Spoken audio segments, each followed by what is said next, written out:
अस्सलाम वालेकुम everyone, welcome to another video of short lectures by Abdul Qadir. Guys, जैसा कि आपको मालूम है कि हमारे चैनल पे एक वीडियो ऑलरेडी अपलोड हो चुकी है जिसमें पाकिस्तान नेवी को एज सिविलियन ज्वाइन करने की सारी ही डिटेल्स हैं, जिसमें ये भी शामिल है कि आइंदा जॉब्स कब आ रही हैं और एप्लीकेशंस कैसे सबमिट होंगी, टेस्ट किस तरह का होगा, उससे रिलेटेड टिप्स और सजेशंस और रिज़ल्ट कब आता है, फिर मेडिकल का प्रोसेस होता है, डॉक्यूमेंट सबमिशन होती है, पर्सनालिटी टेस्ट होता है, उसके लिए जो टिप्स हैं, इंटरव्यू होता है, इंटरव्यू की टिप्स हैं, और फिर उसके बाद जो जॉइनिंग की हैं सारी फॉर्मेलिटीज़ हैं।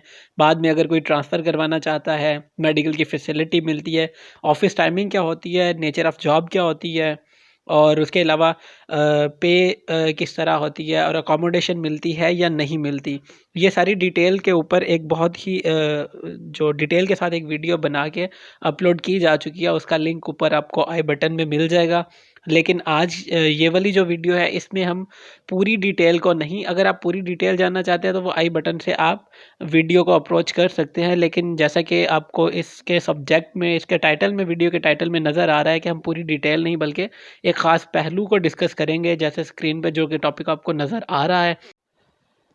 मेरी पिछली वीडियो में कुछ इन्फॉर्मेशंस थी जो कि मिस हो गई किसी वजह से, तो मैं वो यहाँ पे क्लियर कर देना चाहता हूँ कि सिविलियंस की अगर बात करें तो उनकी कभी भी नेवी खुद से ट्रांसफ़र नहीं करती जब तक कि वो खुद से केस नहीं प्रोसेस करते। अगर वो कराची में, लाहौर में, इस्लामाबाद में कहीं पे भी अपॉइंटेड हैं तो वो हमेशा वहीं पे रहेंगे जब तक कि वो खुद ना ट्रांसफ़र के लिए एप्लीकेशन जमा करवाएं।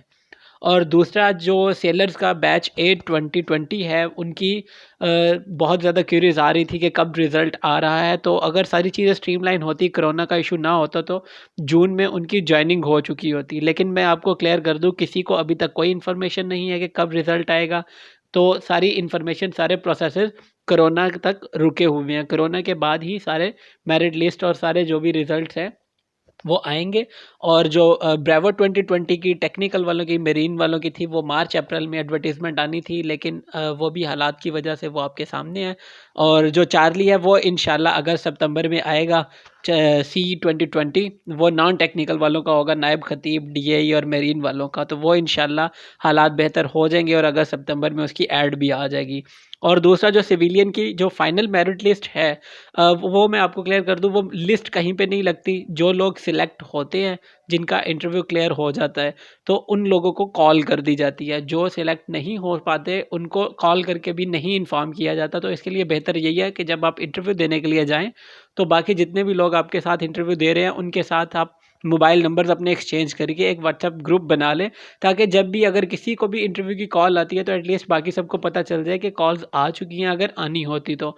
और दूसरा, किसी वजह से आपका नंबर आउट ऑफ रीच होने की वजह से हो सकता है कॉल ना आए, तो आपको जब भी अब पता चले कि रिज़ल्ट आ चुका है फाइनल सिलेक्शन का, तो आप अपने सेंटर में कॉल करके अपनी इन्फॉर्मेशन दे के उनसे पूछ सकते हैं कि आपका नाम है या नहीं।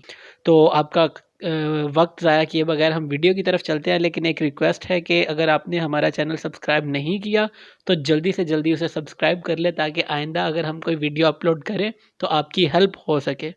ठीक है, तो हम वीडियो की तरफ चलते हैं। पाकिस्तान नेवी में सिविलियंस के लिए जो एंट्रेंस टेस्ट है, वो या तो आपके, ये आपके सेंटर पे डिपेंड करता है, वो ई टेस्ट होता है या पेपर पे होता है। पेपर की बात करें तो मेरी जो नॉलेज है, मेरी इन्फॉर्मेशन के मुताबिक अभी तक सिर्फ मुजफ्फरगढ़ सेंटर रह गया है जहाँ पे प्रॉपर टोटली कंप्यूटर्स इंस्टॉल नहीं हुए, जहाँ पे स्टूडेंट्स का जो एप्लीकेंट्स है उनके टेस्ट कंप्यूटर पे हो सके। तो वहाँ पे अभी तक मैनुअल पेपर पे ही टेस्ट होता है। तो लेकिन होता वो भी इंग्लिश में है। कंप्यूटर वालों पे का भी इंग्लिश में, मैनुअल वालों का भी इंग्लिश में ही होता है जो पेपर पे होता है। तो लेकिन थोड़ा सा जो डिफरेंस है वो ये है कि जो मैनुअल टेस्ट होते हैं, जो पेपर पे होता है, उसके दो पोर्शन होते हैं। पहला पोर्शन होता है एकेडमिक का, जिसमें आपको पाकिस्तान अफेयर्स के, इस्लामिक अफेयर, इस्लामिक स्टडीज़ के, इंग्लिश के बेसिक, कोई कंप्यूटर से रिलेटेड, जनरल नॉलेज से रिलेटेड, और बहुत थोड़ा या बिल्कुल ना होने के बराबर करंट अफेयर्स के होते हैं सवाल। 100 MCQs होते हैं, 50 मिनट में आपने करने होते हैं। और दूसरा पोर्शन होता है आपका इंटेलिजेंस का पोर्शन होता है, आईक्यू का।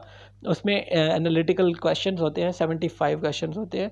वर्बल भी हो सकते हैं, नॉन वर्बल भी हो सकते हैं। तो वो आपने 30 मिनट में सवाल करने होते हैं। इसमें आपको वो एक अलग से आंसर शीट देते हैं जिसपे आपने बबल्स फिल करने होते हैं। और अगर ई टेस्ट की बात करें जो कंप्यूटर पे होता है जहाँ जिन सेंटर्स में, तो उसके 3 पोर्शन होते हैं। पहले पोर्शन में 75 एमसीक्यूज़ होते हैं जो 30 मिनट में आपने सॉल्व करने होते हैं। ये हमारा आईक्यू का पोर्शन होता है, इसमें वर्बल भी हो सकते हैं, नॉन वर्बल क्वेश्चंस भी होते हैं। दूसरा पोर्शन हमारा एकेडमिक का होता है, 50 एमसीक्यूज़ 20 मिनट में सॉल्व करने होते हैं, जिसमें उसी तरह इंग्लिश के, इस्लामिक स्टडीज़ के, पाकिस्तान अफेयर्स, जनरल नॉलेज और बहुत थोड़ा या ना होने के बराबर करंट अफेयर्स होते हैं। और तीसरा जो पोर्शन है इसमें कंप्यूटर का होता है, इसमें कंप्यूटर को अलग कर दिया जाता है, उसके 25 सवाल होते हैं जो 20 मिनट में आपने करने होते हैं। बहुत ही बेसिक किस्म के ये सवाल होते हैं, जो वर्ड से रिलेटेड, कंप्यूटर से रिलेटेड, हार्डवेयर सॉफ्टवेयर से रिलेटेड होते हैं।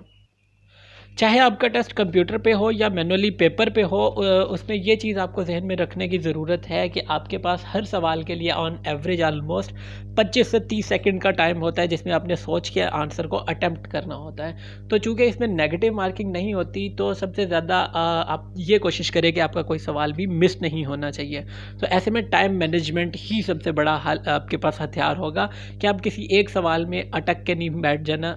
नेगेटिव मार्किंग नहीं है तो आप उसको अटैम्प्ट अगर बाद में करना चाहते हैं, आपको लगता है कि मैं इस पे टाइम ज़ाया किए बगैर बाकी पहले सवाल करके फिर इस पे वापस आ जाऊँ, तो वो भी ठीक है। अदरवाइज़ आप उसको छोड़े नहीं, कुछ ना कुछ अटैम्प्ट कर दें, हो सकता है आपका, क्योंकि वो चार ऑप्शंस में से 25% प्रोबेबिलिटी तो है आपके पास हमेशा से कि वो आपके चांसेस हैं कि सही हो जाएगा। अगर एंट्रेंस टेस्ट की प्रिपरेशन की बात की जाए तो बुक्स के हवाले से मैं कुछ नहीं कह सकूँगा। डेफ़िनेटली वो आपको शॉपकीपर से पता चल जाएगा, जो ट्रेंडिंग बुक होगी, जो ज़्यादा लोग परचेज़ कर रहे होंगे, तो वो तो आपको बता दिया जाएगा शॉपकीपर की तरफ से। लेकिन ऑनलाइन तैयारी की बात करें तो एकेडमिक पोर्शन के लिए pakmcqs.com बहुत अच्छी वेबसाइट है। और अगर एनालिटिकल पोर्शन की बात करें आईक्यू की, वर्बल नॉन वर्बल के लिए gotest.pk काफ़ी अच्छी वेबसाइट है। इन दोनों वेबसाइट्स का लिंक आपको डिस्क्रिप्शन में मिल जाएगा। उसके अलावा अगर आपको डिस्कशन के लिए कोई प्लेटफॉर्म चाहिए तो वो हमारा फेसबुक का एक ग्रुप है, अगर आप उसमें हैं तो you can post anywhere related to this job. लेकिन इररेलेवेंट जो पोस्ट हैं वहाँ पे अप्रूव नहीं की जाती। और अगर आप उस ग्रुप में नहीं हैं तो you can join any time, उसका लिंक भी आपको डिस्क्रिप्शन में मिल जाएगा।